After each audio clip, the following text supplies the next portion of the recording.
There are parents whose full identity is wrapped up in being the parent of a child with a disability, but they don't recognize that that's a separate identity than having a disability. It's so complicated because it feels like it's embedded in our identity, but it's so different than the way that it's embedded in my son's identity. Hello, you're listening to The Rare Life. I'm your host, Madeline Cheney.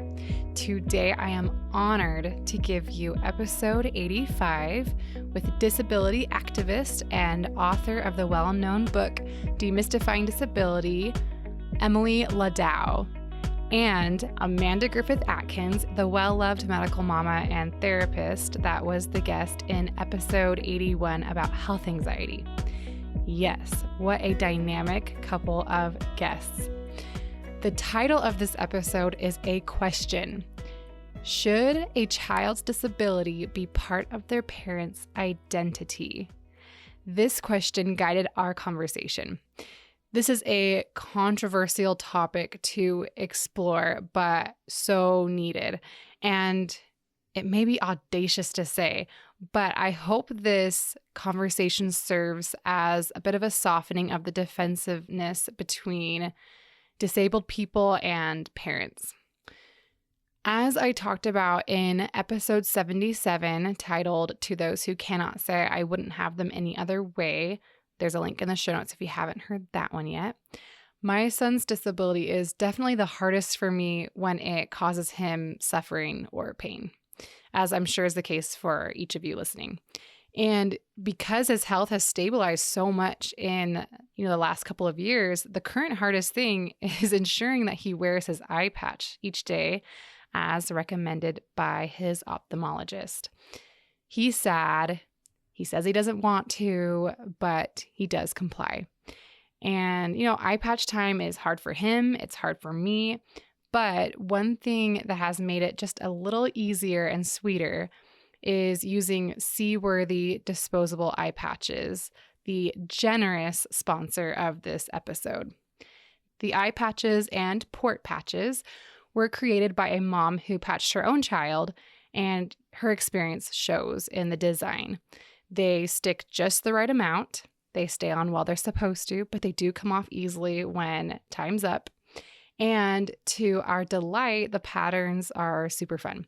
So a few of our favorite patterns are the popcorn-covered ones, the mermaid ones, and the ones with airplanes, because Kimball pretends that they are Buzz Lightyears from Toy Story, which is super cute. So if you are a fellow patching parent, first of all, I feel you. And second of all, go check them out by going to worthybrands.com or by clicking the link in the show notes. A huge thank you to Worthy Brands for making this important episode possible.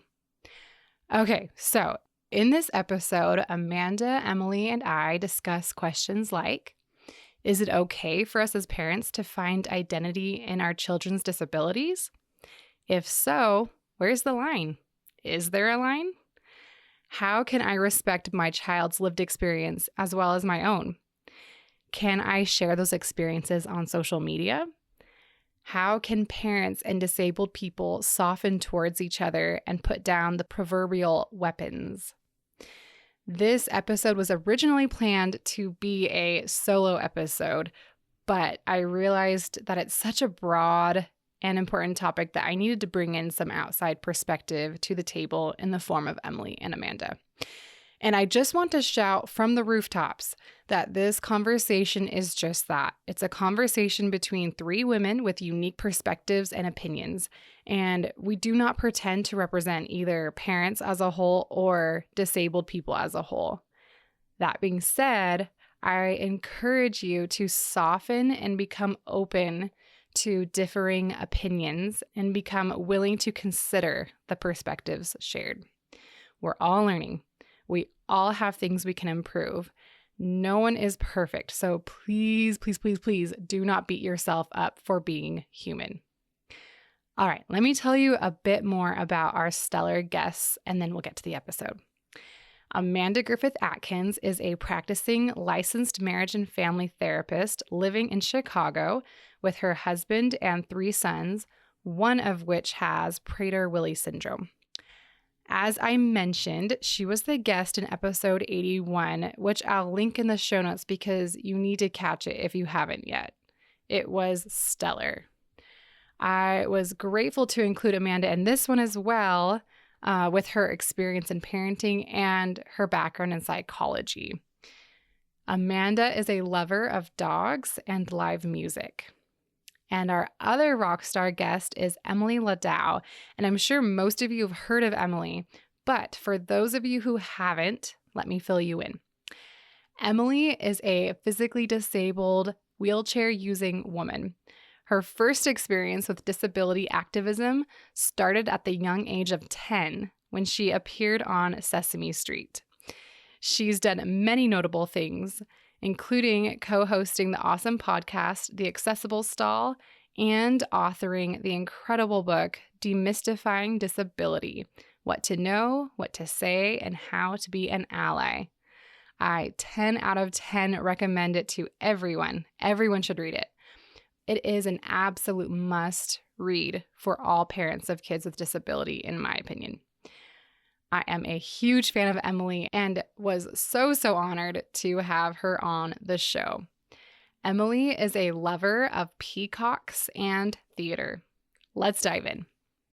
Hi, Emily and Amanda. It is so good to have you both on the show. I'm very excited for our topic today because, as we mentioned before, this is so needed, and it may be controversial and a little bit scary to kind of breach this topic of identity of parents of children with disabilities. But again, I think it's so needed. So thank you so much, both of you, for being here today.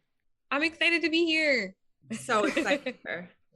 I really want today's goal to be, discussing the ethics and, how healthy it might be of, as parents, kind of taking on some of the identity of the fact that our children have disabilities. So let's dive into that. What are your initial thoughts when we first mentioned the topic of today's discussion?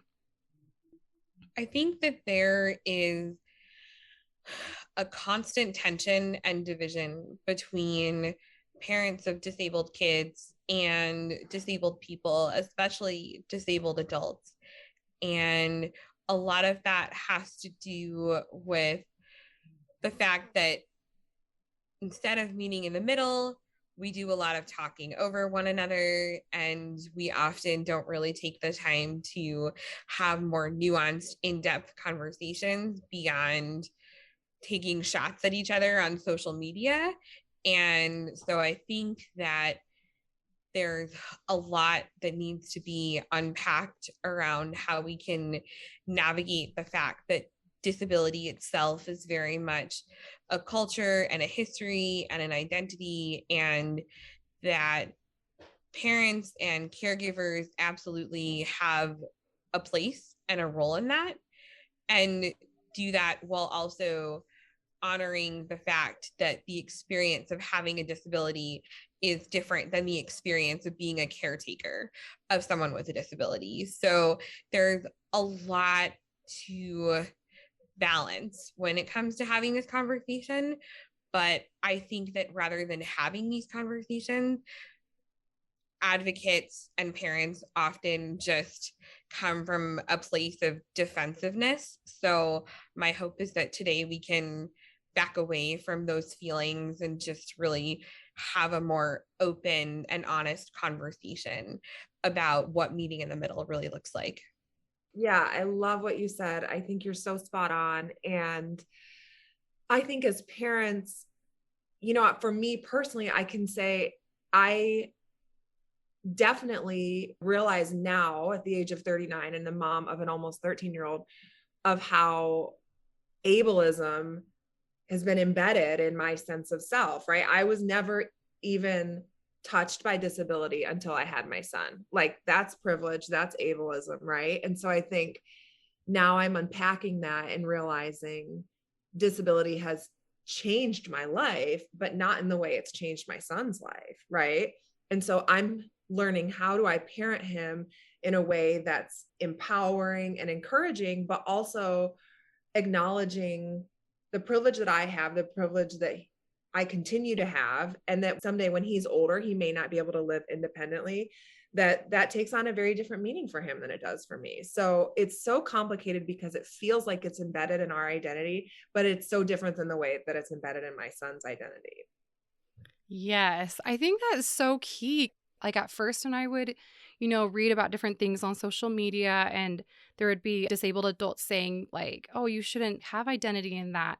And I was like, man, how do I figure out how I feel about this? Because I felt a little bit like, where do I fit into this puzzle? I guess is kind of the question I had for myself. And I think the key thing that I realized was that our lived experiences are very separate. And yes, they're both about disability. And my experiences with my son are so intimate, and like we're going through these different things together. But I will never be able to understand what it's like for him. Like, I will never understand what it's like to have his disabilities, his medical complexities, what it feels like in his body. But on the same right, he will never understand what it feels like to be the parent, because they're two very unique experiences. And so I think realizing that and recognizing that makes a whole lot of space. It makes lots of space for all the different feelings and all the different experiences that are felt by non-disabled parents of a child with a disability, disabled parents of disabled children, and of disabled people. Like those are all, I think, separate experiences. I totally want to echo that around the fact that they are all separate experiences, but at the same time, uplift that they can converge in so many ways. And that is the challenge I don't think we figured out how to navigate when it comes to having broader conversations about disability. And there are lines that I think get overstepped sometimes by parents and caregivers that the disability community, disabled people, then use to sort of broadly paint how every single parent and caregiver must be. And that's what I notice happening so often. There are a few loud voices on social media of parents who assume that they know better than disabled people about what it's like to exist in a disabled body. And there are parents whose full identity is wrapped up in being the parent of a child with a disability, but they don't recognize that that's a separate identity than having a disability. And so then there's those clashes that happen where you have the few who think that they speak for rather than with and alongside, and suddenly every parent becomes demonized when most parents are really just trying to find a sense of community and to understand what their role as a parent is. And the world does not make that easy to do because we are socialized. And, Amanda, I think you were touching on this a little bit before. We don't understand disability as something that is a natural part of the human experience until suddenly it's part of our lives. And I really feel like disabled people, disabled adults, activists do not leave room for parents to go through the process of processing what it looks like to have disability in your life as a part of your life. And that's where the clashes really occur, because we just want the world to be less ableist right now.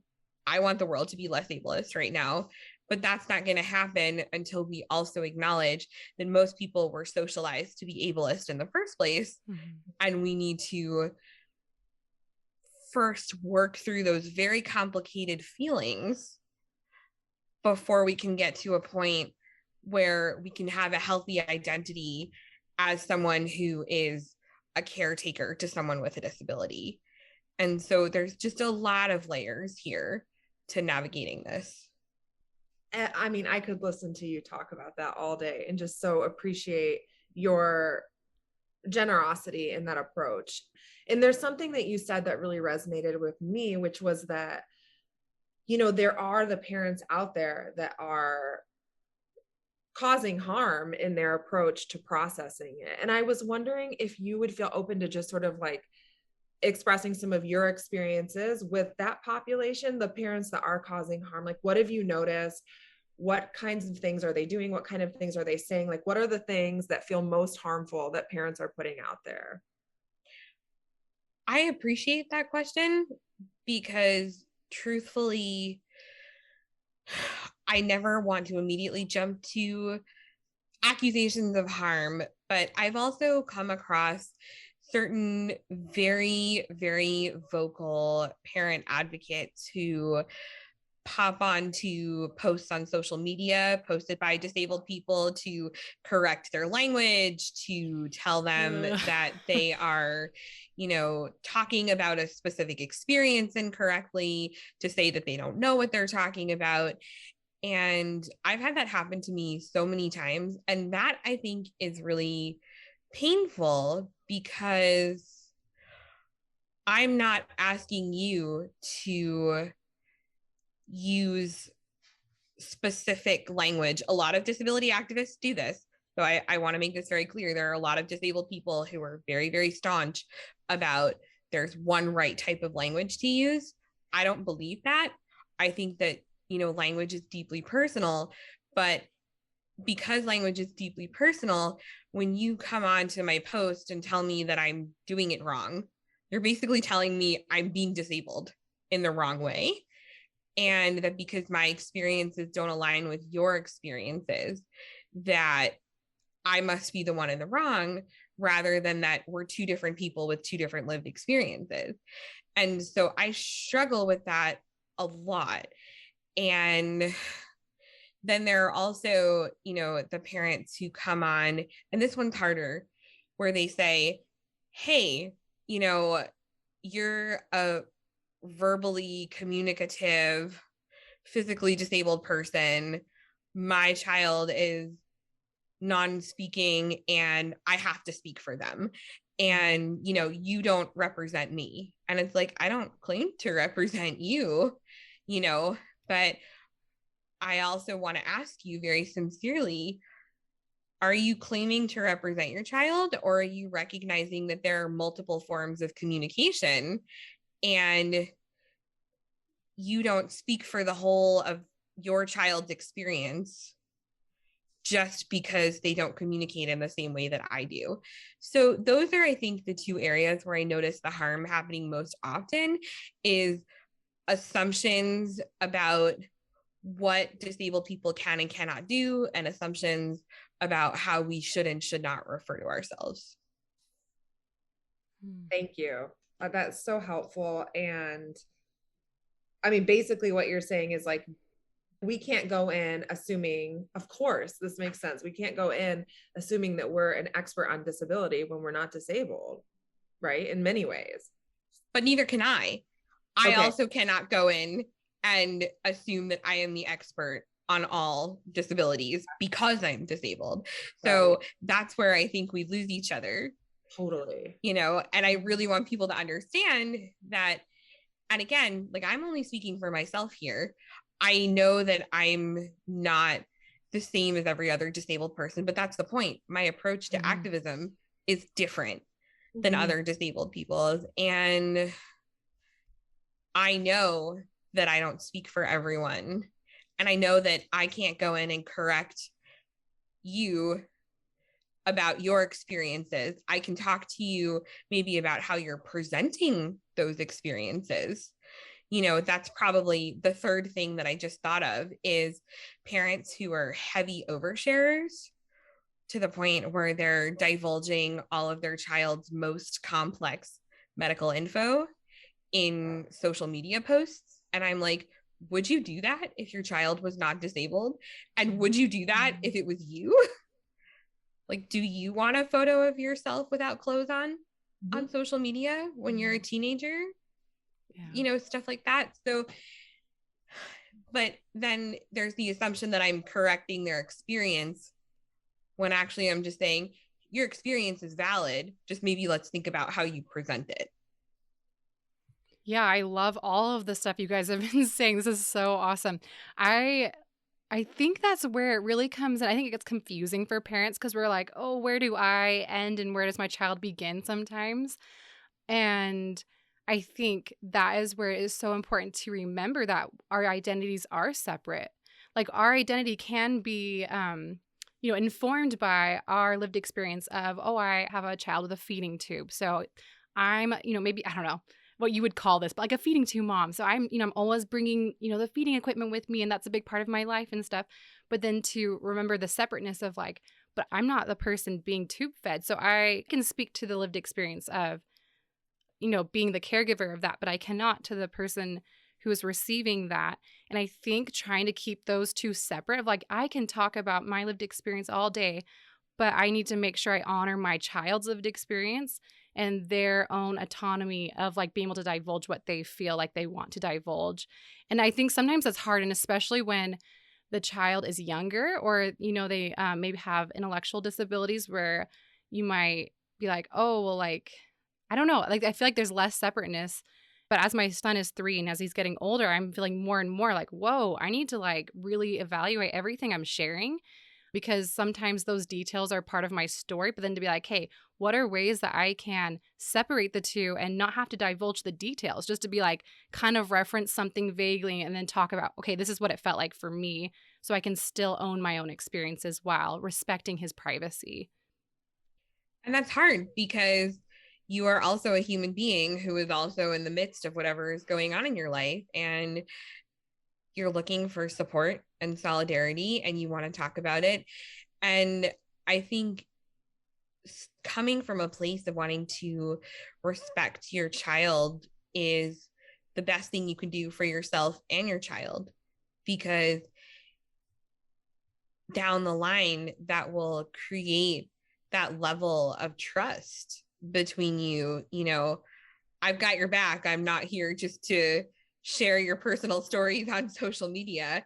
And there's also a difference, I think, between looking for genuine support and solidarity and then the parents who run a page where they're just sharing their child all the time in any given moment. And the child becomes a persona or a brand.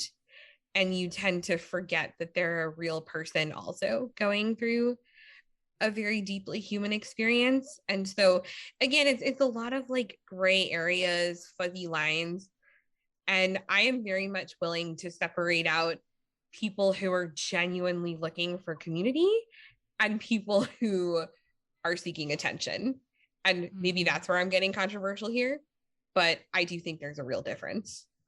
Totally. Absolutely. And I think most of our kids, well, I mean, my son, I can say at least, can't necessarily give consent on what I post, right? Like I can't say, do you care if I post this video of you? I don't think he'll necessarily understand, how many people are going to see his face and what that means. And so I think we have to ask ourselves that of like, what am I posting? Why am I posting it? And like, I mean, you use the word respect, Emily. Like, am I respecting his individual identity? Or is this more about me and what I want? Or is there a way that I could make this post without sharing all of the nitty gritty details and a picture? I mean, I'm curious if you guys have done this. I've seen people that have posted pictures of their kids having tantrums or meltdowns. Like, why are we posting this? This is such a vulnerable moment for my child where he's super dysregulated. And the thought of like blasting that on the internet for thousands of people to see, like that doesn't feel beneficial.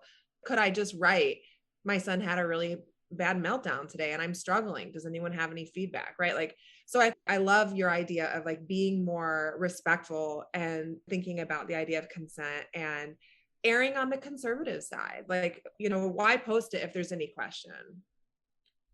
Yeah, I agree with that. I think we also run into the ethics of general parenting overshare because that is something that is totally a thing in our society. And so I've felt myself like, oh my gosh, wait, should I post this picture of my son playing the ukulele? It's so cute. And like this proud moment. But then to be like, wait, is that okay? And then to be like, well, I feel like I think about it a lot more because he's disabled than I might for my non-disabled daughter, right? Because it's very normalized to like just share, look at this cute thing she did, or look what he, did at school or whatever. So I think that's where it also gets a little bit fuzzy is like, as a parent of a child that's disabled, do I need to be more careful in sharing about their lives and even just everyday life things? Or should I just try to think of him as I would my non-disabled daughter? And Emily, I would be really curious to hear, your thoughts on that, because I really genuinely, that's something I grapple with, and I'm sure a lot of parents do. Yeah. So my mom jokes that if I had been born when social media was a thing, that I just would have been plastered all over the internet from like the first moment that she could. I never had that experience growing up because there was no such thing as social media when I was a baby. So, but I think about it sometimes too. I hope to be a parent someday. And I think about the ethics of just taking a person, any person, and putting them on the internet before they're even old enough to have the vaguest conception of the fact that like you're building a public persona for them before they even understand what it means to be a human. Yeah. And so, that's a whole other layer. But also for me, I love seeing pictures of people and their families and their lives. And I like when people are real on social media. So I am perfectly happy to see an adorable photo of your son playing the ukulele. Like that would just bring me so much joy. And I think the other thing too is it shows just a moment in time in your life. It's not always this need to emphasize disability. And that's not erasing disability. It's just to say, this is my kid. He's disabled. Also, he's doing a thing. Look how cute he is. And sometimes it's just nice to see that kind of representation and celebration of a child. And so I know there's plenty of people who are not going to agree with me just in general, the rules of internet privacy and posting your children. And that's fine. But for me, give me your cute pictures. Like, I love that so much. But also, it's okay if there was a hard moment. I think it just goes back to, Amanda, what you were saying about how do I present this hard moment? Because, yeah, it's not always all sunshine and roses and ukuleles, and that's okay. Like, that's real. But in the same way that you think respectfully about your children when you're posting pictures of them being cute, think about how do you respect them in their harder moments and your harder moments, and how do you find a way to say, hey, it's not always like this. It doesn't always look like what we're showing on social media. It's hard sometimes. I want to talk about it, but I want to do it in a way that doesn't overstep boundaries that I probably would not overstep if my child did not have a disability. Yeah, I think that's so important. And there's a part in your book where you talk about like, I am disabled. It's a very important part of my identity, but it's not all of my identity. Like I am a disabled person. Absolutely. It's an important part that I even take pride in, you say in the book, but there's other parts of my identity as well, which I think is so powerful and a good reminder for us too. Like the ukulele picture is important, right? If that's something your son is passionate about and you have trusted people that view your Instagram or whatever, like post it, right? Because our kids are complex. All people are complex, right? Whether you're disabled or not, we all have complexities to our personalities and hobbies and interests and nuances that make us who we are. So I think that's an important thing. I agree with that. We all have varying aspects of our identities, right? So a disabled person is not just a disabled person. They also have lots of different things going on, just like any other human. And us as parents, like you mentioned this earlier, Emily, but like, I think there is a danger if our only identity is as a parent of a child with a disability, just like any identity, right? If we go too far with it and that's the only way we identify, like there are going to be issues. And I was really thinking about this, prior to this episode where I think that it could even be a survival skill at the very beginning, or a coping mechanism with a new parent who, is in like just, oh my gosh, like just trying to like learn all the different things they need to learn, and they're worried about their child and they're hospitalized and just all of that. I think sometimes all your other identities do take a back seat, and that could be, what is really at the forefront of your life. And I think embracing that can actually help you get through that. But I do think that at the same time, there can be a point where things settle down a little bit and you're able to breathe. And then it's important to be like, okay, like, who else am I too? Like, I can't stay in this mode of I'm a medical mom and that's all I am and that's all I do and that's all I think about.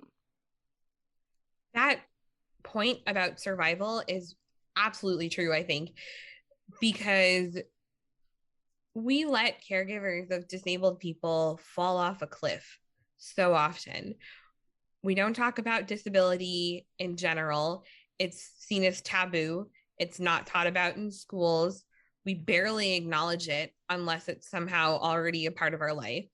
Suddenly, you, this person, generally you, who knows nothing about disability, not really through a fault of your own, but because you just have not been socialized to think it's important to recognize, suddenly are presented with, here is an entire human who has a disability. Take care of this human, figure it out. And that's the cliff that people fall off of. And so then they come on social media, because social media is where we get our answers for things, and immediately dive so deep into, I'm a medical mom, I'm a special needs mom, I'm a, mom of a disabled child, and this is all I do now because I need to figure it out. I don't know what I'm doing, right? Or a dad or a non-binary parent. I want to make sure that I'm acknowledging that this is not just about moms. And when we don't immediately provide supports, I think that's when parents scramble and try to figure out how to make a way for themselves. And in doing that, can cause harm and can cross boundary lines and make mistakes because we don't provide the resources. So it seems like this scary and bad and negative and terrible thing, because we have this narrative that the only good thing in life is a quote unquote healthy, non-disabled baby. And we don't leave room to balance the fact that a parent was preparing for this healthy, non-disabled baby because that was what society said they're supposed to do. Then suddenly they have a disabled child. They need to figure out how to care for this living, breathing human being, to care for themselves at the same time. And that's a lot to process and to deal with.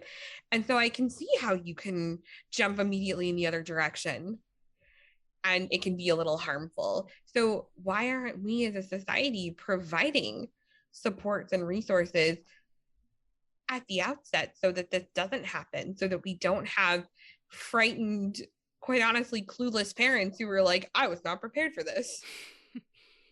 Yes. You hit the nail on the head 100%. And I've always felt like there needs to be a book, like the What to Expect When You're Expecting, but like disabled version or something. There needs to be I don't know if handbook's the right word, but resources at our fingertips, like the go-to book.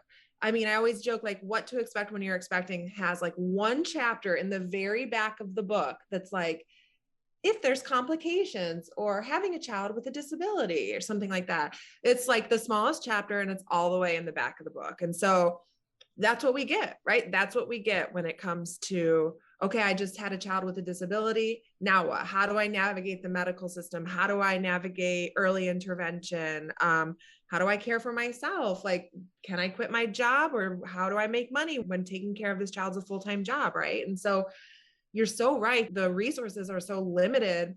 And then that quickly becomes kind of internalized as like, okay, well, this is a bad thing. And And then that becomes our narrative on it, where I think you're right, Emily, if there was more support, if there were resources, if this was just more fundamentally ingrained in our culture, then I think it wouldn't be viewed the way it's viewed, because people wouldn't feel so helpless. So I think that is such an important point. Yes, like that definitely needs to be a thing. Like we need to figure out a way to make that happen, because I agree. And I think normalizing is important. And I think it even goes beyond a lack of information or a lack of teaching or exposure. But even, I mean, in learning about ableism, right? Like I think most parents, I had never heard of that word until my son was like 2, and I found it on social media. I was like, what is ableism? Like, what is that? And I think it's after learning about it, I'm like, I mean, I have a lot of internalized ableism that I've accrued throughout my life. And I know, Emily, you did mention that of like that is just how our society functions. And I think that as parents, it's really, really difficult when we learn about our child's diagnosis or that they have any kind of medical complications or any kind of disability, whether it is while we're still pregnant with them or afterwards, that there is this doom and gloom. And I will acknowledge that there is absolutely that things that are hard, that are just hard. Like, right? That it doesn't have to do with ableism. It's just like, I don't know if my child's going to live. That's hard. Mm-hmm. But then there's also the, oh my gosh, my child is disabled. Like, he's going to have a horrible life. How will we connect? Like, just kind of like the spiraling of like the way that our society portrays disability does a huge disservice, not only to disabled people, but also to parents, because that's how we go into it. That's the mindset we have. And, you know, there's a lot of unlearning. And that's why I appreciate books like Demystifying Disability that you wrote, Emily, because it's kind of the handbook I wish I would have found when I was pregnant with my son. Like, oh, look at this awesome, cool thing. And I do think that it evolves, at least it has for me, it's evolved where like I do have this huge sense of pride that my son is disabled. I feel incredibly proud that he's in that community and that he will grow up in that community. And I'm like, where was this pride before? Like that would have really helped my transition into this lifestyle. And so I think that's a huge part of it too. And I want to acknowledge that we need to hold space for the fact that you can be proud of something and something can be a struggle. And I think that it's something disabled adults grapple with too, but then we kind of take umbrage when it's reflected back at us. For example, last summer, I sustained a pretty bad injury. I fell, I broke my leg. It was a mess. I was just, really frustrated with my body at that moment. And I thought about, do I share how I'm feeling when I'm literally in the middle of finishing up a book about disability and my whole persona is that I am proud to be disabled. But I shared a photo of myself in the emergency room because I did want to acknowledge that messy moment where I was not loving myself or my circumstances. And, I recognize that was my choice to do that. And so that's a little bit different than like a parent sharing something, but the overarching point is the same. I wanted to be real and to be human and not to just be like, oh, everything is great all the time. And I want to offer families of disabled kids the space to also acknowledge that not everything is great all of the time. And I don't find that offensive in the way that I think some disabled people do. I want to recognize that the humanity of disability is a really messy space to occupy. And that doesn't mean that you are placing necessarily a value judgment on disability. It just means right now this sucks and it's hard. And that's life and that's real. But I'm also proud of who my child is as a person and this community that they belong to. And so that's what's so important to me, is striking that balance. And on the side of disability activists, I think I get judged sometimes that I'm not radical enough, that I'm willing to give too much grace to people. But the reason that I want to give grace is because if I immediately jump on a parent and attack them for being honest about the fact that everything is not great, I'm just pushing them further away. I'm not helping my cause. Mm-hmm. My cause is ultimately to get people to be accepting of the disability experience. But how are you going to do that if you're immediately alienating them? Mm-hmm. Yeah, I mean, I appreciate that. I think it helps me at least feel like there's more room for discussion, right? Like there's more room to talk about the hard stuff, because it is complicated and our experiences are different. But it does feel like on social media there is this sort of like us against them thing, which feels so awful too, because with like one of the people I love the most in the world is disabled. So I don't want to cause harm. I don't want to alienate him.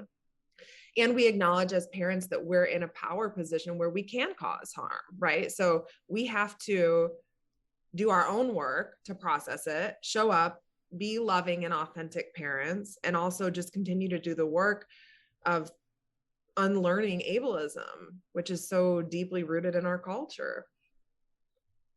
But how do you unlearn something without the supports to do it? So again, it's this constant cycle. Like we could just go in circles. And I think that we need to acknowledge the complexity of all of this.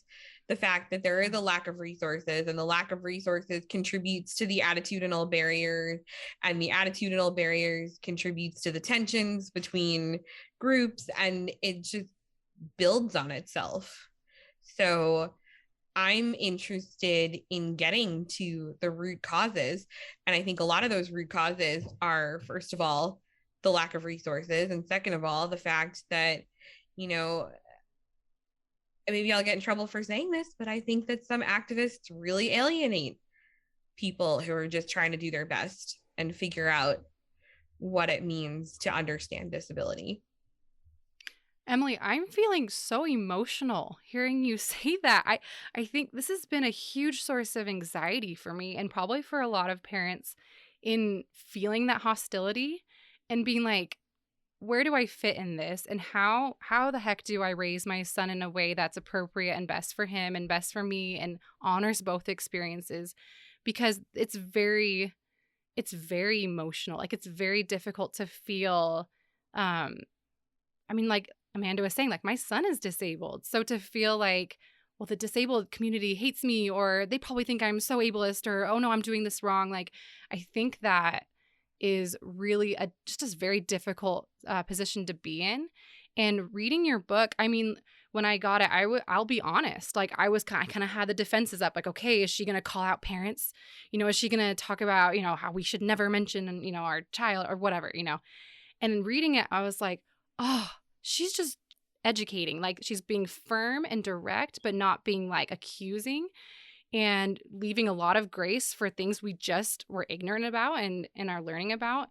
And even in this interview, I was like, oh my gosh, what if she attacks me? Like, even though and that's why I had you on, is like, Emily, I feel like, you know, you have this respect about you, and that you are willing to be compassionate when, you know, discussing this type of thing. And I just really appreciate that. I feel like it's so healing. Like it is so healing to something that's been really hurting my mama heart, where I love my son with all my might and my soul. You know, I love him so much. And so it feels so good to feel that unity. That unity feels so healing to me. I appreciate you naming that. And I'll be honest, like people don't always love that I try to be compassionate. Early on, when my book came out, I noticed a division in responses. There were disabled people who blasted it because it was not radical enough. And then there were parents who blasted it because it was too judgmental and too radical. And I realized that I feel like the story of Goldilocks and the Three Bears, where, you know, too hard, too soft, just right. Like it's not going to be everybody's preferred taste, and that's fine. But I ultimately want to bring people in. That doesn't mean I won't call people out, because I will, but immediate need to attack somebody rather than to just try to meet them where they're at and have a conversation, like I'm not about that. And it makes me really sad that a lot of people are. And you know, I need to acknowledge that I hold a lot of privilege here, in that I can have these kinds of open educational conversations, and it's not a matter of life and death for me in this particular moment. I can take some time for gentleness and take some time for understanding. And I know that there are people who have multiple marginalized identities in addition to disability, where sometimes you've got to be real direct and firm and upfront because people just aren't hearing you and you need to get through the day. Mm-hmm. And so I know that I come to these conversations having, I would say, a gift in that I'm able to just communicate openly without being in survival mode. Because I think that for disabled people, in much the way that you talked about the survival mode that comes with having a new disabled child, disabled people are in survival mode constantly. So we're not always looking to check ourselves to be friendly to everyone. Sometimes we just really got to get through it. Mm-hmm. But I am in a position right now in my life where I'm able to do the work of being a little bit gentler and getting people to warm up to these conversations first. And I think that is a privilege that I cannot ignore, and one that I am trying to use for good as much as I can. I love that. I'm very, very thankful that you are, because I just think it has the potential to start to bridge this gap, and it feels so important. And you do have a kindness to you that feels approachable. And maybe some people, feel like it's not radical enough, but I think this is where we start. We have to start somewhere, right? And if every parent is bristly, if every disabled person is bristly, how are we ever going to bridge this gap? And the truth is, our kids are going to grow into disabled adults. So the next generation, I feel like there's sort of some grandfathering that your generation gets to do to our kids, right? So we're all connected, whether we acknowledge it or not. And so I just so appreciate you taking the time for this and just speaking honestly. Yeah, I really do. I think our kids, because of social media and because so much more is being taught about disability by people like you, Emily, that and just all of it, all the information that's out there, even if we don't agree with everything and stuff, I think it is all informing our parenting and can be really awesome. I think about our disabled kids and man, I think they are going to be better off just from us, understanding ableism and understanding what that might look like and just being more aware of what it is like to be a disabled person, because there are people out there that are sharing. And so I really do. I think that is so, so valuable. And so, Emily, with just the last few minutes that we have, I would love for you to just wrap up with really just any wisdom or advice or, just a loving pep talk to parents that are listening right now that may feel confused about our relationship with the disabled community. What would you like to say and leave with us? Yeah, it's a great question. And I speak, again, like I was saying before, only for myself here, but ultimately what I want parents to know is that I don't see you as an enemy. I see you as an ally. And allyship takes work, and allyship takes learning and unlearning. And that can be scary and overwhelming when you're trying to navigate that alongside the actual day-to-day of caring for a child.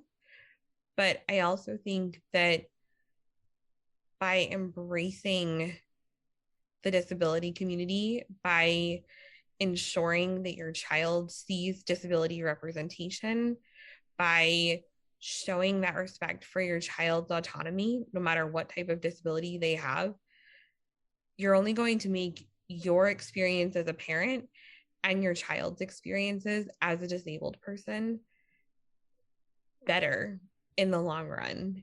And better doesn't always mean easy, but better is real and better is good. And so if we can just focus on working towards progress together and trying to find those common meeting points and recognizing where, yes, maybe we do need to push ourselves to learn a little bit more, to do better, to know better, to be better. It's a journey, and it's not always one that's going to be smooth, but it's one that's very worthwhile, and I think will make a world of difference for you and for your child. I love that so much. Amen. Well, thank you so much, Emily. And thank you so much, Amanda, for joining me today and having this, kind of touchy, but very important conversation. I really appreciate it. And I'm so confident that it will make a world of difference for so many. So thank you very much. Thanks for having me. Thank you. There are links in the show notes for Emily's book and podcast, and for finding all three of us on social media. So on my Instagram account this week, we'll be continuing the conversation. This episode could have gone on for hours. There was so much more to unpack. So I would love to hear your thoughts and anything you would like to add to the topic on there. Also, be sure to check out episode 54 with my good friend and disabled adult Erica Stearns. In that episode, she shares what her relationship with her mom was like growing up and gives us advice based on that. It's another gem of an episode, and I'll link it in the show notes as well. Join us next week for Carly Henderson's story episode. She has 2 daughters requiring specialists and therapists, and spends almost every day of the week at appointments with them. Don't miss it. See you then.